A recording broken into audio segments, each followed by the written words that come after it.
Hello दोस्तों। क्या हाल चाल है आप सबके। आज हम ध्रुवम क्लासेस में आपका एक बार फिर से स्वागत करते हैं।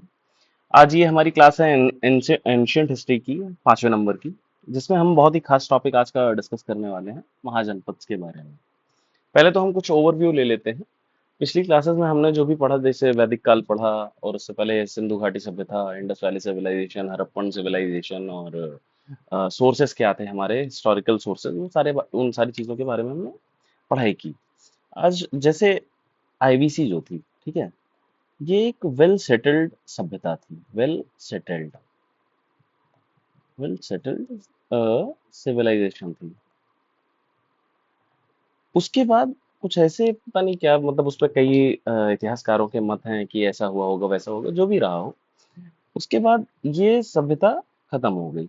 फिर उसके बाद फिर से ट्राइबल लोग, ट्राइब्स, ये जो कस्बा कह रहा हूँ मैं अभी, क्या बोलते हैं इसको, जो मतलब ट्राइब्स ही मान लेते हैं एक बार के लिए, मतलब ऐसा कोई बहुत बड़ा साम्राज्य जैसी स्थितियां नहीं थी। लेकिन जो साम्राज्य वाली स्थिति शुरू हुई वो महाजनपद काल से है, ठीक है। तो हम शुरू करते हैं अपने आज के इस टॉपिक को, महाजनपद काल एवं मगध का उत्कर्ष।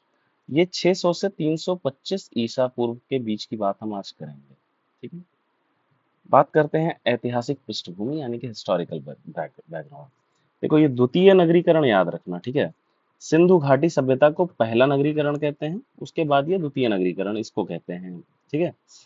सिंधु घाटी सभ्यता के बाद यह भारत का दूसरा दौर था जब बड़े नगरों का विकास हुआ। इसका मुख्य कारण लोहे का व्यापक प्रयोग, मतलब उसके पहले हमें लोहे के बारे में नहीं पता था, ठीक है।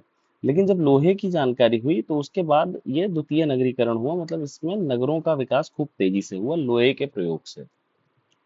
बौद्ध एवं जैन ग्रंथ। 16 महाजनपदों की सबसे प्रामाणिक सूची बौद्ध ग्रंथ यानी कि अंगुत्तर निकाय, इंपॉर्टेंट फैक्ट है, ठीक है।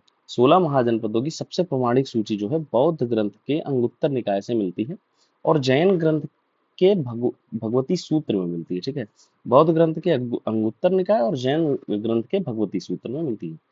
तमिल ग्रंथ में भी है, शिल्पाधिकारम में इनका उल्लेख है। तमिल ग्रंथ के शिल्पाधिकारम में इनका उल्लेख है, ठीक है। अगले पॉइंट पे आते हैं, प्रमुख महाजनपदों का विस्तृत विवरण, डिटेल्ड एनालिसिस। देखो, मगध जो था सर्वाधिक शक्तिशाली था। यह आधुनिक पटना और गया जिलों में स्थित है। इसकी पहली राजधानी गिरिव्रज थी, राजगृह, जो आज है, ठीक है। जो 5 पहाड़ियों से घिरा था, मतलब 5 ऐसे ऐसे माउंटेन्स थे, उनसे घिरा हुआ था ये साम्राज्य, जिससे यह अजेय था। भाई कोई भी जाएगा पहाड़ी चढ़ के आएगा, फिर पहले से यहाँ पे सैनिक बैठे हुए हैं ऊपर पहाड़ पे, मान लो ये ऐसे पहाड़ है, यहाँ ऊपर सैनिक इनके पहले से बैठे हैं, और नीचे से कोई चढ़ने की कोशिश करेगा तो ऊपर से मारेंगे ऐसे, क्या हो, नीचे वाला जो ऑपोजिशन पार्टी का होगा वो तो वहीं गिर जाएगा। तो ये इस कारण से अजेय साम्राज्य रहा इनका। बाद में उदयन ने पाटलिपुत्र को राजधानी बनाया, ठीक है। पाटलिपुत्र राजधानी किसने शिफ्ट की? उदयन ने शिफ्ट की, ठीक है। 5 पहाड़ियों से घिरा हुआ मगध साम्राज्य था, सर्वाधिक शक्तिशाली था। गिरिव्रज इसकी पहली राजधानी थी। इसके बाद हम आते हैं वज्जी पर। विश्व का प्रथम गणतंत्र, ये जनपद, महाजनपदों में एक जनपद रहा। ये 8 कुलों का एक संघ था। 8 कुल थे, उसका एक संगठन, यूनियन था, समझ लो, 1 2 3 4 ऐसे ऐसे करके एक यूनियन था, जिसमें लिच्छवी सबसे प्रमुख था। लिच्छवी इसमें सबसे प्रमुख था। इसकी राजधानी वैशाली थी, ठीक है। वज्जी की राजधानी राजधानी वैशाली, वज्जी वैशाली, वज्जी वैशाली, वज्जी वैशाली, वैशाली वज्जी, वज्जी वैशाली, वज्जी वैशाली। यहाँ शासन राजा द्वारा नहीं बल्कि एक गण या परिषद द्वारा होता था, ठीक है। गण या परिषद द्वारा यहाँ पे शासन होता था। राजा महाराजा ये सब नहीं करते थे, ठीक है। अब हम बात करते हैं अवंती यानी कि मालवा क्षेत्र, अवंती। यह दो भागों में बाटा मतलब बटा हुआ था, ठीक है। ये दो भागों में था ऐसे। उत्तरी अवंती की राजधानी उज्जैनी और दक्षिणी अवंती की राजधानी जो थी माहिष्मती थी। अब इसको जरा उत्तरी दक्षिणी में कर लेते हैं। नॉर्थ साइड में जो राजधानी थी वो उज्जैनी थी, और साउथ साइड में अवंती थी, ठीक है।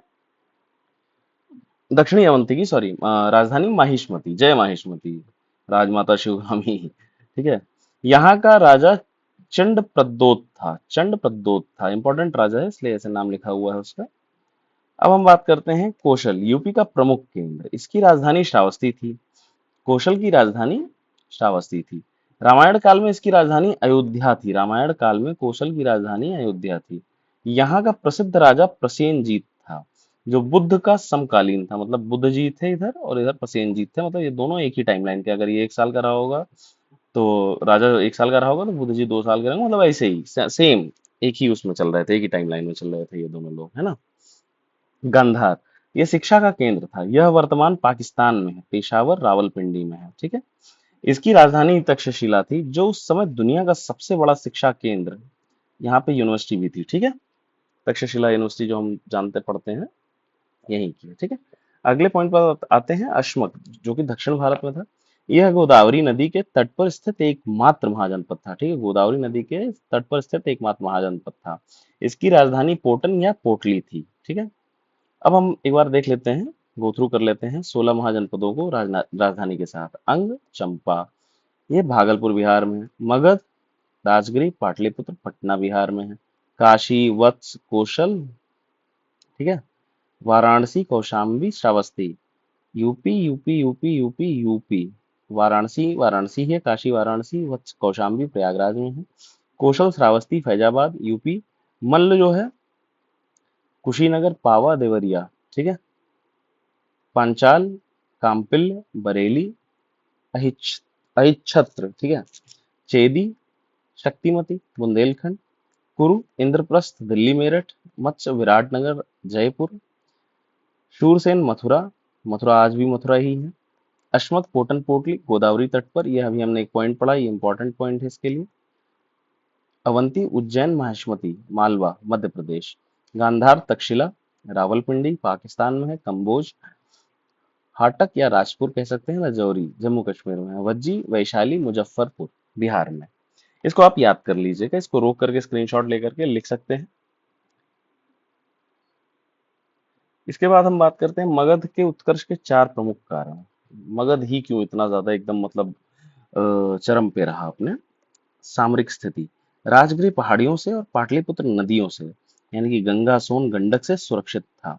जल दुर्ग था, मतलब मान लो ये इनका जो वो है क्या कहते हैं राज पाठ है, समझ लो ये किला है। तो इधर से एक नदी बह रही, इधर से एक नदी बह रही, इधर से एक नदी बह रही है, ठीक है। 3 नदी से ये सुरक्षित हो गए। फिर उसके बाद ये पहाड़ियां भी इनके पास हैं, ठीक है। पहाड़ियों से भी घिरे हुए हैं, तो ये अजेय हो गए इस नाते।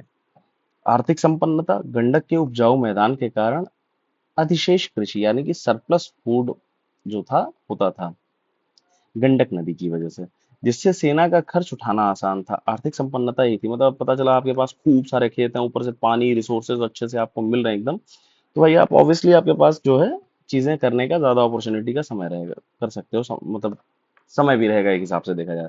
लोहे की खदानें, मगध के पास, राजगीर के पास लोहे की प्रचुर खदानें थी, जिससे श्रेष्ठ हथियार और कृषि उपकरण बनाए जा सकते थे। लोहे की खदानें भी इनके पास खूब थी, कहाँ, राजगीर में। हाथियों का प्रयोग, मगध पहला राज्य था जिसने युद्ध में बड़े पैमाने पर हाथियों का इस्तेमाल किया, जो दुर्ग तोड़ने में सक्षम थे। बड़े बड़े ऐसे गेट होते नहीं, गोल गोल ऐसे करके, ऐसे ऐसे इस पे वो लगा रहता था, बड़ा बड़ा नुकीला नुकीला सा लगाए रहते थे। उनको हाथी क्या करते थे, अपनी ऐसे ही, देखो ये हाथी बन गया, हाथी का कान हो गया, ये तोड़ दिया करते थे, ठीक है। ये दांत हो गया इसको। तो हाथियों का भी बहुत बड़ा योगदान रहा इस साम्राज्य को शक्ति और आगे बढ़ाने में। अब हम परीक्षा विशेष देख लेते हैं। 8 जनपद, 8 महाजनपद अकेले उत्तर प्रदेश में थे, जैसे कि काशी, वत्स, कौशल, मल्ल, पांचाल, चेद, कुरु, शूरसेन। 1 2 3 4 5 6 7 8, ठीक है, याद कर लेना, ये बहुत इंपॉर्टेंट है यूपी के एग्जाम के लिए, तो एकदम इंपॉर्टेंट है। काशी, वत्स, कौशल, मल्ल, पांचाल, चेदी, कुरु, शूरसेन। बिंबिसार की बात करते हैं, मगध का पहला वास्तविक संस्थापक, ठीक है, इसको माना जाता है। इसने ही चीजों को अच्छे से किया। चंद्रगुप्त का बेटा था, चंद्रगुप्त मौर्य का। हर्यक वंश इसने ही मतलब शुरू किया। अजातशत्रु, इसने रथ मूसल और महाशिला कंटक जैसे हथियारों का पहली बार प्रयोग किया था, ठीक है। महाशिला कंटक और रथ रथ मूसल जैसे हथियारों का पहली बार प्रयोग अगर पूछा जाए तो किसने किया, अजातशत्रु ने किया। तो ये था हमारा महाजनपद का एक छोटा सा सेशन। कैसा लगा आप सबको जरूर कमेंट्स में बताइएगा। वीडियो अच्छी लगी हो तो लाइक करें, शेयर करें, चैनल को सब्सक्राइब नहीं किया तो सब्सक्राइब करें, ज़रूर सब्सक्राइब करें, और लोगों से भी, अपने दोस्तों से जो प्रिपरेशन कर रहे हैं उनको हमारा चैनल शेयर करें। ऐसे ही छोटे छोटे वीडियोस में की पॉइंट्स करते करते करते करते हमारा जो एग्ज़ाम है वो हम क्लियर कर जाएंगे। ठीक है, आप सबको मैं जय हिंद बोलता हूँ और थैंक यू।